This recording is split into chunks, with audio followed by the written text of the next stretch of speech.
Mapagpalang araw po sa ating lahat. Ako po si Emmanuel O. Alejandre. Ito po ang aking daily devotion para sa ngayong August 14, 2024. And for today, we are going to talk about the shoes of readiness, no? Kumbaga yung pagiging prepared natin. In-equip tayo ng Panginoon upang tayo maging ready sa mga maaaring makapagpalayo sa atin sa Kanya, no?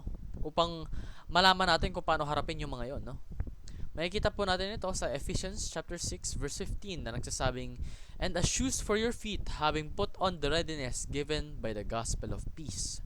Sa Tagalog, isuotin niyo ang sapatos ng pagiging handa sa pangangaral ng magandang balita ng kapayapaan. So, yun nga po, no?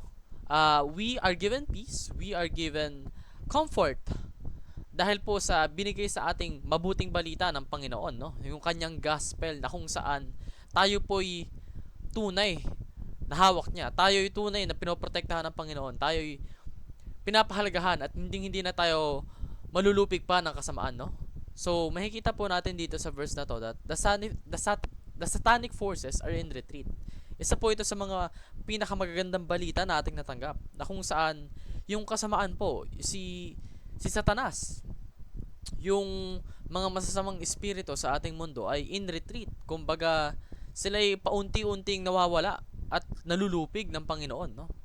Dahil nga po sa ginawang kabutihan at kagalakan at kagalingan ni Hesukristo sa ating mundo dahil siya'y nagkatawang tao upang maging pangalawang Adam at lumaban sa mga kasamaang nasa mundo, no? Pangalawa, the gospel of the kingdom advances. Dahil nga rin po yan sa sinabi ko at binanggit ko na pagbaba ni Hesukristo upang ipaglaban ang ating mga sarili, no? Kumbaga, He was the one that started the fight. Jesus was the one that initiated everything para tayo'y makalaban mula kay at makalaya mula kay Satan, no? Pangatlo, the peace of God conquers heavenly and earthly matters and realms.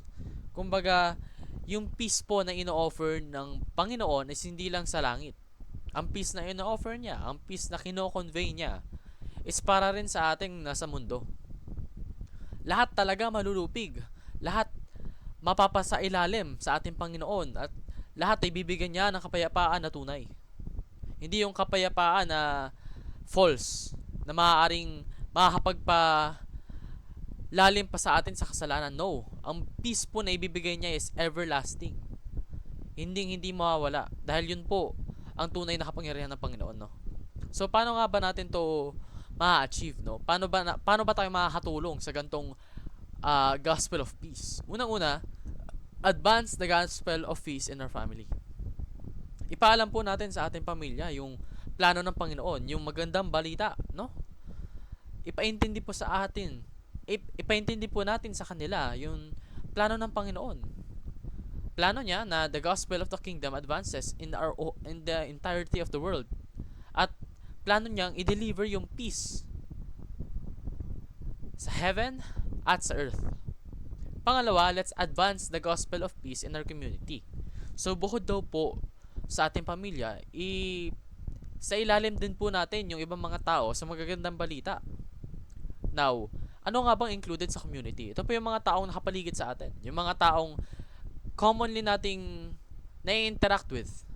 Mga taong madalas ay nakakausap natin sa ating community, maaring barangay or something small scale, no? Basta yung mga nakikita natin typically every day, every week, maaaring mas magandang i-influence natin sa kanila yung gospel of peace.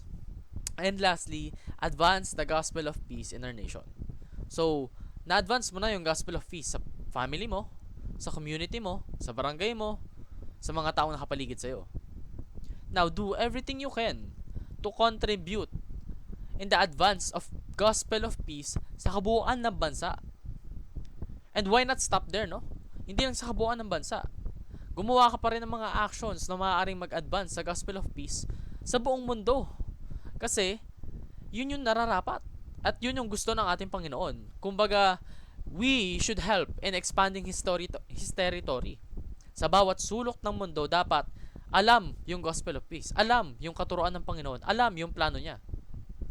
Kasi, in doing so, talagang mapaparetreat na lang yung satanic forces. Wala na silang magagawa kasi lahat ng tao hindi na nila kayang biktimahin. Bakit?